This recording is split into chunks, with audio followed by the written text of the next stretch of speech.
Welcome to Forest of Ash, Lesson 7 Dreams, Lucid Dreaming, and Astral Travel. Working with your dreams and understanding their meanings can be fascinating, as can lucid dreaming and astral travel, although the latter two can be quite difficult to master. Let's start with dreaming. Dreams are messages sent by your mind from your subconscious, and I think the best person to interpret the meanings of your dreams is you. There are lots of books out there that will give you the basic meanings of symbols seen in your dreams, but ultimately it is your dream, your consciousness, and therefore you are the best qualified to interpret the meaning. A dream is made up of your thoughts, your concerns, your worries, your hopes, your wishes, your desires, your memories, and maybe even events that have yet to happen. Why are dreams so often so muddled and confusing? Well, the mind is a complicated thing. It has a lot of information stored, and when we dream, it tries to send all the information at once. It is then up to us to filter through it. Everyone dreams. You might not always remember them, but we all do. Dreams can be a source of insight into ourselves, and they can also help us cope with situations where we need a bit of guidance. Or they can just simply make us feel good or bad, depending on the type of dream. How can you remember your dreams? Yeah, I know the feeling. You've had an amazing dream, but once you get out of bed, it's gone. And no matter how hard you try to grab hold of those thoughts and images, they are gone. Okay, so there are a few hints and tips. Just before you go to sleep, charge a glass of water with your intent to recall your dream fully and completely on waking. Drink the water and then lie down to sleep. Place a crystal under your pillow that has the specific energies and qualities to help you recall your dreams. As soon as you wake, don't move. Lie still, take a deep breath, and recall the entire dream. Replay it back in your mind. Really feel all the details, the images, the senses, and the sense. Replaying it once you have woken, but not actually got up, helps to set the images into your conscious mind.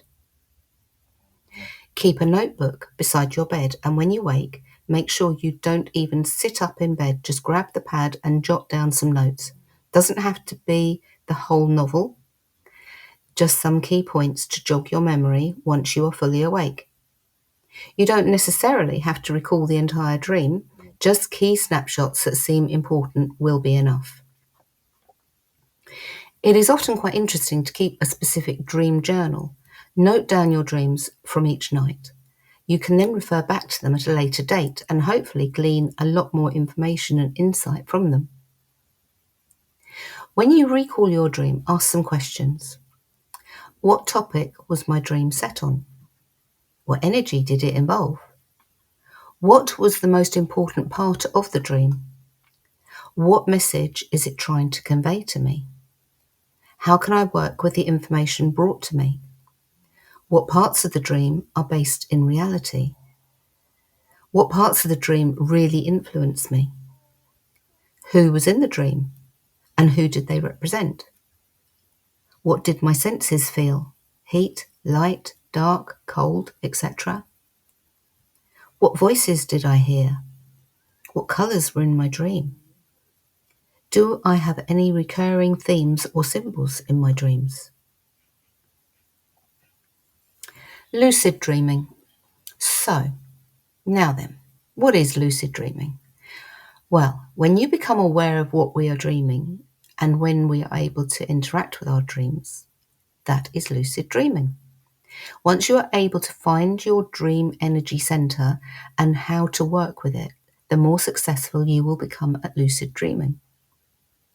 Lucid dreaming is all about being in control of your dream, not in a control freak kind of way, but in a way that you try to understand your dream and use the energy to help.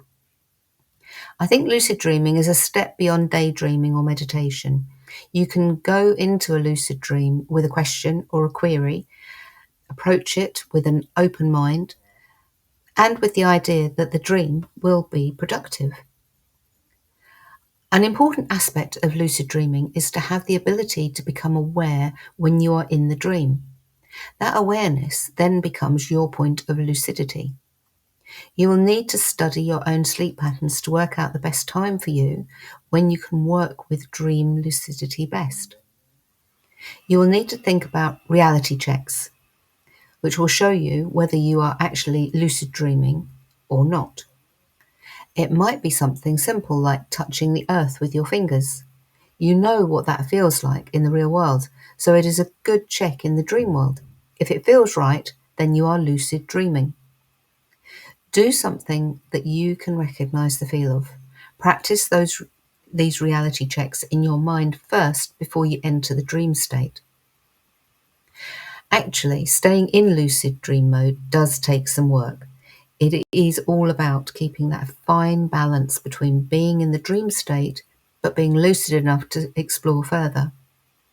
Stay calm and relaxed. Follow where you believe it is taking you. If you hit resistance, take your dream in another direction. Spinning is another useful technique for lucid dreaming. You start by spinning your whole body around a few times, not literally, but in your dream. Allow the energy that you build up to stop you from hitting awareness and waking up. As you spin, feel the energy inside you. Take that focus from being inward and move your focus outward into your dream. With practice, this will help you to maintain lucidity in your dream. Astral travel.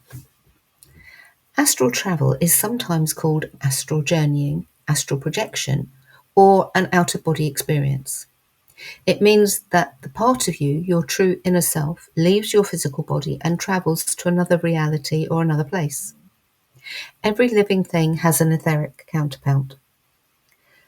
The lower etheric plane is quite a dangerous place. If you find yourself there during an out-of-body experience, it is recommended to quickly raise your vibrations and change your trip by looking upwards to find a better level, which may be signified by a bright light or lots of bright colours. The higher etheric plane, sometimes called the high astral or spiritual plane, is a very spiritual place. This is where you will find incredibly wonderful spiritual beings. I believe that there are many, many etheric planes in between the higher and the lower planes. The astral plane itself is a very emotional place. We are, after all, sending our astral self there, which is full of emotions. Hopefully your astral experiences will be wonderful and interesting, but please be aware that sometimes they can be a bit scary and occasionally unpleasant. It is our own level of vibrations that determines which level of plane we visit. Remember, you are always in control. So why would you want to astral travel? Well, it's a good way of visiting those who have passed on. It is also a way of travelling to interesting places, to learn, to experience, to gain knowledge and insight. And of course, the astral plane isn't restricted by time or dimension. As I mentioned before, astral travel can be difficult. It can take some time to master. It does take practice. We can leave our physical bodies once we are in a very relaxed state, that moment just between sleeping and waking. There are various methods of performing astral travel. Here are some ideas. Determine a location that you want to visit astrally. Sit in a comfortable position somewhere quiet where you will not be disturbed. Focus on your breathing. Method 1. When you are in a calm, centered and relaxed state, try to separate your astral body from your physical body, starting by visualizing it floating a foot or so above your physical body. Then you can send your astral body wherever you want to. Visualize your destination and send your body there. Method 2. Another method is to expand your body roughly half an inch with each breath. This is done only with visualization, is fairly easy to do and often produces fast results. When you have expanded to roughly twice your normal size, continue the process with even greater dimensions. Inches become feet, feet become miles, and so on. Don't worry too much about the actual act of leaving your body. One variation of this technique consists of proceeding little by little. For example, the first few times you would only move your astral arms out of your physical body. A bit later, your whole upper body and head, and so on. Always keep in mind that obtaining the remote information is your actual goal, regardless of how you get there, and not necessarily the act of buzzing around in an astral body. Method 3. Start with the basics using either of the methods above to separate your astral body, but instead of disappearing off to the Bahamas, take an astral walk around your home. Feel your astral body strolling around the rooms in your house and remotely viewing all they contain. Method 4. The rope technique. This technique was developed by Robert Bruce. Pin a length of ribbon, string or rope to the ceiling above you. Have it hanging within arm's reach so you can easily reach up and touch it. Reach out and touch it frequently until you are used to where it is in your mind. This ribbon is only a tactile aid. By being able to reach out and touch the ribbon, you are used to the spatial coordinates of where the invisible imaginary rope is. This grows both in your mind and hence as a thought form, making it easier to imagine yourself reaching out and climbing the rope with your imaginary hands. You do not have to actually visualize or see the rope any time. Just know where it is supposed to be. Reaching out and pulling on this invisible imaginary rope with your imaginary hands shifts the bodily awareness induced point of consciousness out of the body with a strong natural action that puts direct pressure on one point of the etheric body. 1. Do a relaxation exercise thoroughly until you are completely settled. This should only take a few minutes. Don't overdo it. 2.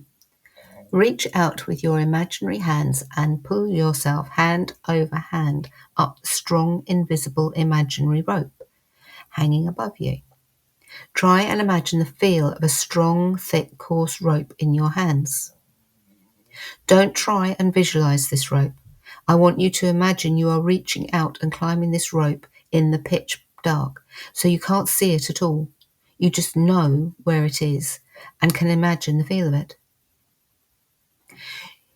You will feel a slight dizzy sensation inside you as you do this, specifically in your upper torso. This is caused by exerting dynamic pressure on the etheric body. The dizzy sensation comes from the etheric body loosening.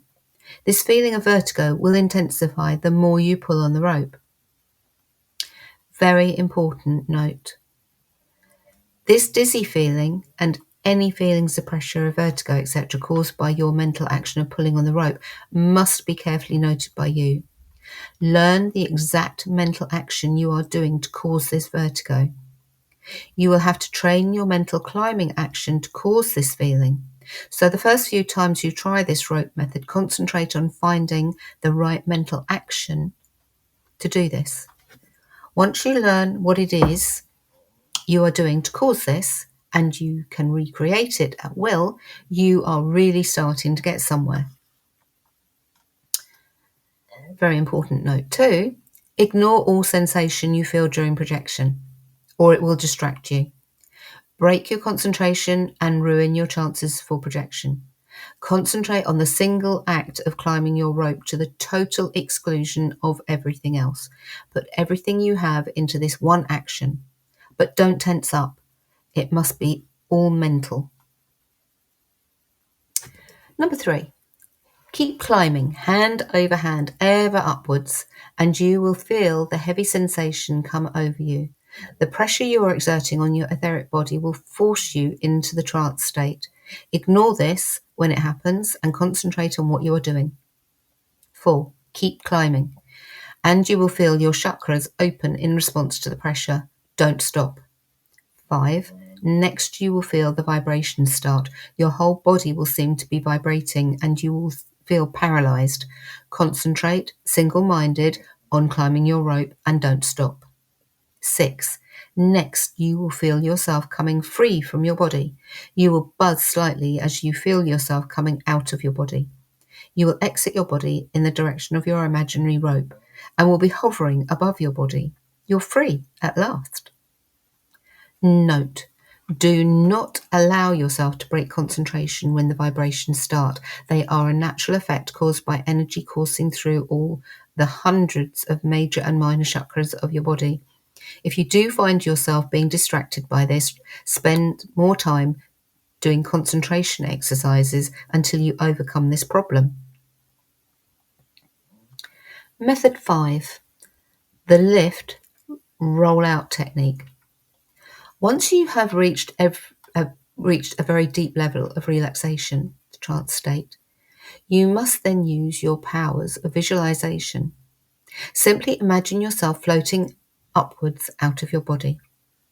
Tell yourself all the time how nice it is to do this, how pleasant, how great it would be to floating out of the body. Continue to imagine this floating feeling.